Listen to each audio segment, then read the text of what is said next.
കേരളത്തിലെ ചെറുപ്പക്കാരിന്ന് ഒരു അരക്ഷിതാവസ്ഥയിലാണ്. അരക്ഷിതാവസ്ഥയാണ്. എന്തായിരിക്കും ഭാവി? അങ്ങനെ ഒരു അരക്ഷിതാവസ്ഥയിൽ ചെറുപ്പക്കാരെത്തിയിരിക്കുകയാണ്. കാരണം കോവിഡിന് ശേഷം എല്ലാവരുടെ കയ്യിലും ഫോണാണ്.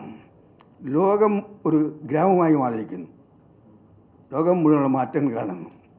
അതുകൊണ്ട് ഇന്നത്തെ ചെറുപ്പക്കാർക്ക്, ഇന്നത്തെ വിദ്യാർത്ഥികൾക്ക് അവർക്കും കുറച്ച് സുഖസൗകര്യങ്ങൾ വേണം. ലോകത്ത് മറ്റു രാജ്യങ്ങളിലുള്ള സുഖസൗകര്യങ്ങൾ വേണം. അതിനെ പറ്റി വരുമാനം ഉണ്ടാകാൻ ജോലി വേണം. ആ ജോലി കേരളത്തിലുണ്ടോ?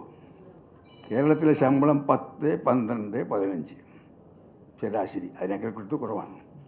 അതുകൊണ്ട് ഈ ചെറുപ്പക്കാർ ആഗ്രഹിക്കുന്ന ഒരു ജീവിതശൈലി ജീവിക്കാൻ സാധിക്കുമോ? അതുകൊണ്ടാണ് ഈ ചെറുപ്പക്കാരെല്ലാം കേരളം വിട്ട് ഓടാൻ ശ്രമിക്കുന്നത്, രക്ഷപ്പെടാൻ ശ്രമിക്കുന്നത്. ഇനി ആ ഓട്ടം അതിൽ നിൽക്കാൻ പോകുന്നില്ല. കാരണം ഒരു ഭാഗത്ത് ട്രംപ് ഉണ്ടാക്കിയിട്ടുള്ളൊരു പുതിയ ചലനം, കുടിയേറ്റക്കാർക്കെതിരായിട്ട് ഉള്ള ഒരു റെസിസ്റ്റൻസ് യൂറോപ്പിലും അമേരിക്കയിലും കാനഡയിലൊക്കെ തുടങ്ങിയിട്ടുണ്ട്.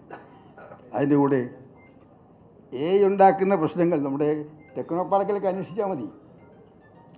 അവിടെയൊക്കെ തന്നെ പിരിച്ചുവിടൽ ആരംഭിച്ചിട്ടുണ്ട്. 10 പേര് ചെയ്ത ജോലി 5 പേര് ചെയ്യാനായിട്ടുണ്ട്.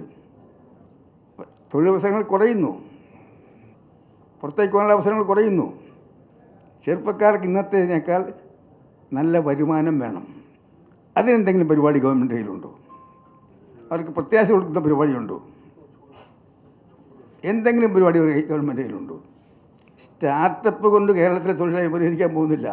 സ്റ്റാർട്ടപ്പ് അതിനൊരു ഭാഗം മാത്രമാണ്. ഇന്ന് അസ്വസ്ഥരായ, അരക്ഷിതരായ, രോഷാകുലരായിട്ടുള്ള ചെറുപ്പക്കാർക്ക് തൊഴിലുണ്ടാക്കാൻ എന്താ പരിപാടി കേരള ഗവൺമെൻറ്റുണ്ട്? എന്തെങ്കിലും പരിപാടിയുണ്ടോ? അതിന് പരിപാടിയില്ലെങ്കിൽ കേരളം ഒരിക്കലും ഇതുവരെ കാണാത്ത അഗ്നിപർവ്വതം പൊട്ടിത്തെറിക്കുന്നത് പോലെ കേരള യുവത്വം, വിദ്യാർത്ഥികൾ തെരുവിറങ്ങുന്നൊരു കാലം വിദൂരമല്ല എന്നാണ് എൻ്റെ വിശ്വാസം.